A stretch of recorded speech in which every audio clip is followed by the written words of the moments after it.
সম্মানিত সুপ্রিয় দর্শক শ্রোতা, দেশ এবং দেশের বাইরে থেকে আপনারা যারা সংযুক্ত আছেন, আমাদের ভিডিও দেখছেন, শুনছেন, সবাইকে আন্তরিক প্রীতি শুভেচ্ছা জানিয়ে শুরু করছি আজকের প্রতিবেদনে অংশ নেয়া এই অসহায় আপুটির জীবনের গল্প কথাগুলো তুলে ধরবো। কেন এসেছে প্রতিবেদনে বিস্তারিত আলোচনা থাকছে।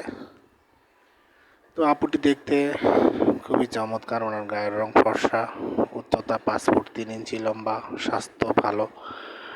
পড়াশোনা আপনার হচ্ছে 8ম শ্রেণী পর্যন্ত পড়াশোনা করেছে। উনি বিবাহিতা, ডিভোর্সি, ওনার কোনো বাচ্চা কাচ্চা নেই। বর্তমানে উনি সিঙ্গেল, বাবার বাড়িতে থাকে।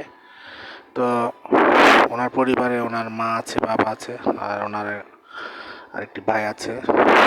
ভাইটি পড়াশোনা করে। উনি বর্তমানে একটি হসপিটালে আপনার চাকরি করতেছে, রিসিপশনে বসে।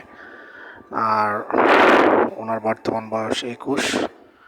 ওনার হাজব্যান্ড আসলে ওনাকে না জানিয়ে উন্নত বিয়ে শাদী করে, ওনার খোঁজখবর নেয় না বিদায় এক প্রকার আপনার পারিবারিক কলহের জের ধরে ওনাদের মধ্যে ডিভোর্স হয়ে যায়। তো বর্তমানে সিঙ্গেল আছে, বাবার বাড়িতেই থেকে ছোটোখাটো চাকরিটা করছে।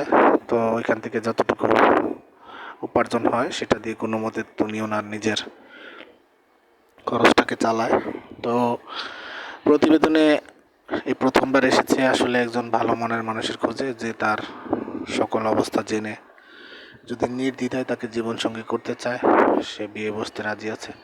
পাত্রের বয়স একটু বেশি হলে বা বিবাহিত হলে উনি বিয়ে বসতে রাজি আছে, সমস্যা নেই। আর পাত্রকে অবশ্যই একজন কর্মজীবী লোক হতে হবে, এটা হচ্ছে ওনার প্রধান চাওয়া। আর তেমন কোনো চাহিদা নেই। আরও বিস্তারিত ওনার মুখ থেকে জানতে চাইলে স্ক্রিনে দেওয়া নাম্বার ওনার সাথে কথা বলে ওনার নাম, ঠিকানা, ডিটেল সব কিছু ওনার কাছ থেকে জেনে নেবেন। আর আমাদের চ্যানেলের ভিডিও যারা নিয়মিত দেখছেন, ভালো লাগলে অবশ্যই একটি লাইক, কমেন্ট এবং সর্বোচ্চ শেয়ার করে ভিডিওটিকে আমাদের চ্যানেলকে সাপোর্ট করবেন।